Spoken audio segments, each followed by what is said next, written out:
नमस्कार. कधी विचार केलाय की ब्रिटिश भारतावर राज्य करणं म्हणजे नेमकं काय होतं? ही सगळी सत्ता खरं तर एका व्यक्तीच्या हातात होती. आणि गंमत म्हणजे या व्यक्तीचं पद तब्बल 200 वर्षांत एका कंपनीच्या मॅनेजरपासून थेट सम्राटाच्या प्रतिनिधीपर्यंत पोहोचलं.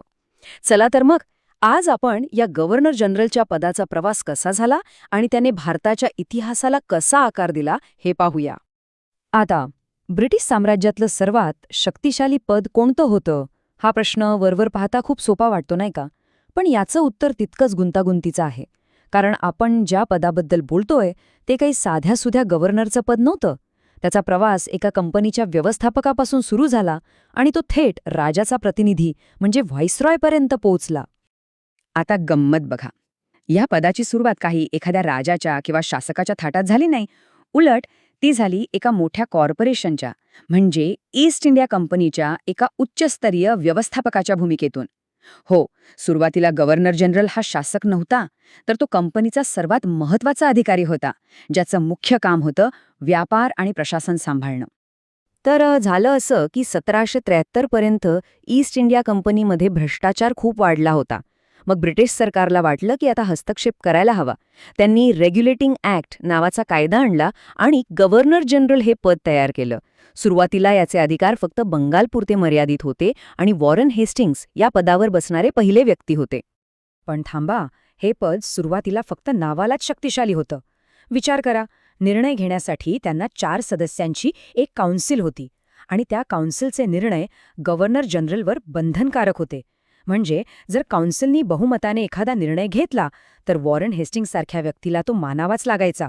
एक प्रकारे त्यांची अवस्था साखळदंडात अडकलेल्या प्रमुखासारखी होती. पण हळूहळू चित्र बदलू लागलं.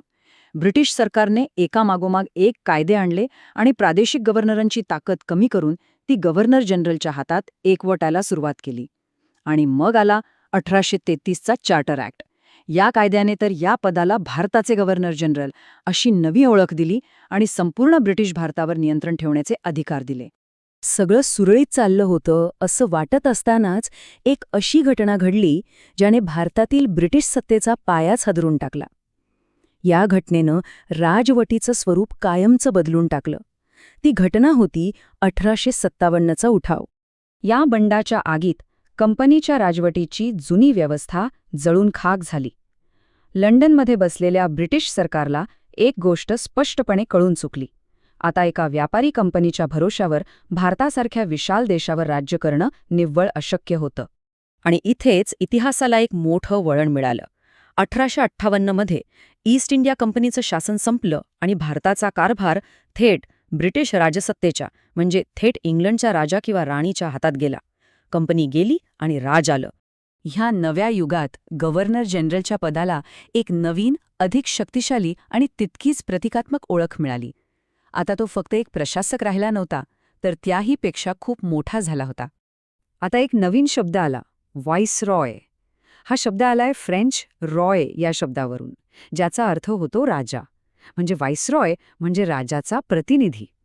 या नावावरूनच या पदाची प्रतिष्ठा आणि अधिकार किती वाढले असतील याचा अंदाज येतो.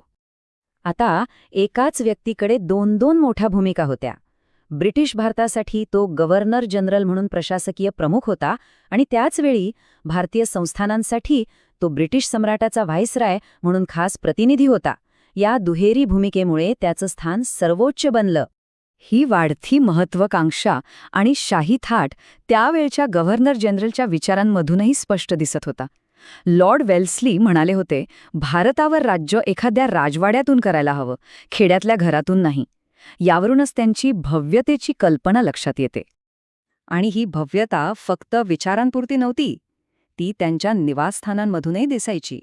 कलकत्त्यातील गव्हर्नमेंट हाऊसपासून ते दिल्लीतील भव्य दिव्य व्हाईसरॉय हाऊसपर्यंतचा प्रवास ह्या पदाच्या वाढत्या सामर्थ्याचं आणि प्रतिष्ठेचं प्रतीक आहे.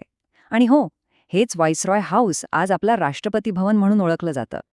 आता हा सगळा इतिहास फक्त जुन्या इमारतींपुरता किंवा पुस्तकांपुरता मर्यादित नाहीये. तो इतका खोलवर रुजला आहे की आजही तो आपल्या शिक्षणाचा एक मूलभूत भाग आहे. भारतातल्या विद्यापीठांमध्ये हा काळ कसा पाहिला जातो याचं एक छोटंसं उदाहरण बघूया. हे बघा, सिधो कान्हू मुर्मू विद्यापीठाचा इतिहास अभ्यासक्रम यात आधुनिक भारताच्या इतिहासाचे 2 भाग केले आहेत आणि त्यांची विभागणी करणारी रेषा कोणती आहे तर 1857-58 ची घटना. यावरूनच हे स्थित्यंतर किती महत्वाचं मानलं जातं हे स्पष्ट होतं. पण म्हणतात ना, प्रत्येक सत्तेचा एक शेवट असतो. आता आपण या शक्तिशाली पदाच्या शेवटच्या टप्प्याकडे वळूया, जो थेट भारताच्या स्वातंत्र्याशी जोडलेला आहे. 1947 मध्ये भारताला स्वातंत्र्य मिळालं आणि व्हाईसरॉय ही शाही उपाधी संपुष्टात आली. लॉर्ड माउंटबॅटन स्वतंत्र भारताचे पहिले गव्हर्नर जनरल बनले. त्यांच्यानंतर आले सी राजगोपालाचारी, जे पहिले आणि शेवटचे भारतीय गव्हर्नर जनरल ठरले. आणि अखेरीस 1950 मध्ये भारत प्रजासत्ताक झाल्यावर हे पद कायमचं रद्द करण्यात आलं. लॉर्ड माउंटबॅटन आणि चक्रवर्ती राजगोपालाचारी हे 2 चेहरे या पदाच्या इतिहासातील शेवटचे दुवे होते, जे सत्तेच्या हस्तांतरणाचे प्रतीक आहेत. एकाने ब्रिटिश राजवटीचा शेवट पाहिला तर दुसऱ्याने स्वतंत्र भारताच्या नव्या पहाटेचं स्वागत केलं. अखेरीस ब्रिटिश साम्राज्याचं प्रतीक असलेलं हे पद संपुष्टात आलं आणि त्याची जागा घेतली आपल्या स्वतंत्र, सार्वभौम भारताच्या राष्ट्रपतींनी. एका वसाहतवादी युगाचा अंत झाला आणि एका नव्या लोकशाही पर्वाची सुरुवात झाली. आज व्हाईसरॉयचं निवासस्थान राष्ट्रपती भवन म्हणून दिमाखात उभं आहे. हे वसाहतवादी सत्तेच्या लोकशाहीतील परिवर्तनाचे एक शक्तिशाली प्रतीक आहे. पण याशिवाय या पदाने मागे सोडलेला प्रशासकीय आणि राजकीय वारसा आजही आपल्या व्यवस्थेवर नकळतपणे कसा प्रभाव टाकत असेल? हा विचार करण्यासारखा प्रश्न आहे, नाही का?